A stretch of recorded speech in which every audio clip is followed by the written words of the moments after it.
اور اسی طرح مبارک اوقات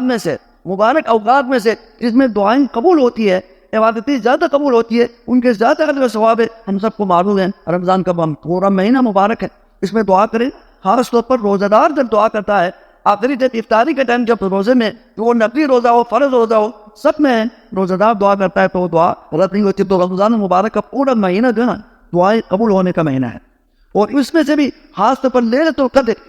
القدر وہ جو رات ہے وہ بہت ہی قیمتی رات ہے کہ جس میں نبی علیہ السلام نے بھی اس کی بڑی تعریف کی ہے اور اس کی بڑی عظمت بیان فرمائی ہے۔ اس کے بارے میں قرآن میں بھی باقاعدہ یعنی سورۃ القدر ایک مستقل ایک سورت ہے، اللہ نے نازل فرمائی ہے کہ ایک رات کی جو عبادت ہے وہ 1000 مہینے سے بھی افضل ہے، کہ اس رات جو دعا کرے تو وہ دعا بھی اللہ تعالیٰ قبول فرماتے ہیں۔ اسی لیے نبی علیہ السلام سے حضرت عائشہ رضی اللہ تعالیٰ عنہ نے سوال کیا تھا کہ یا رسول اللہ، اگر میں لیلۃ القدر کو پا لوں تو میں کون سی دعا کروں؟ تو آپ علیہ السلام نے توبہ استغفار کی اور عافیت کی دعا ہمیں سکھائی ہے۔ فرمایا اللہم انک عفو تحب العفو فاعف عنی، اے اللہ آپ درگزر کرنے والا ہے، عافیت دینے والے ہیں، عفو اور عطا کرنے والے ہیں۔ یہ سارے معنی عفو کہتے ہیں شامل، جو کہتے ہیں نا ہم جب عفو کا معنی صرف معاف کرنے والے، یہ عفو ہے نا، عفو درگزر کرنے کو بھی کہتے ہیں، وہ عافیت سے بھی ہے، عافیت دینے والے بھی ہے، اور اسی طرح عفو ان کے معنی کے اندر اس کے معنی میں یہ بھی ہے کہ اللہ تبارک و تعالیٰ عطا کرنے والے بھی ہیں۔ عفو جو ہے نا انہیں قرآن میں بھی آیا ہے یسألونک ماذا ينفقون، کہ لوگ سوال کرتے ہیں کیا خرچ کریں، اللہ کے دین راستے میں کیا خرچ کریں،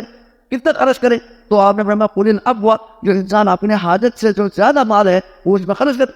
اپنے حاجت سے جو زیادہ مال ہے اس میں انسان خرچ کرے، اللہ تعالیٰ اس کو قبول فرماتے ہیں۔ جو عفو میں نے زیادتی کے معنی میں گی، اس میں فاضل کا معنی میں گی، زیادتی بہت زیادہ عطا کرنے والے، تو اللہ نے کہا عفو، آپ جو ہے اس میں یہ مانا ہے کہ آپ معاف کرنے والے بھی ہیں، درگزر کرنے والے بھی ہیں، اور عطا کرنے والے بھی ہیں، اور عفو و عافیت سے بھی ہے، آپ عافیت دینے والے ہیں، آپ امن دینے والے ہیں۔ ہمیں اللہ تبارک و تعالیٰ ہر چیز وہ بھی ہمیں جو ضرورت ہے اللہ تعالیٰ عطا کرنے والے، یہ سارے معنی اس اللہم انک عفو کے اندر موجود۔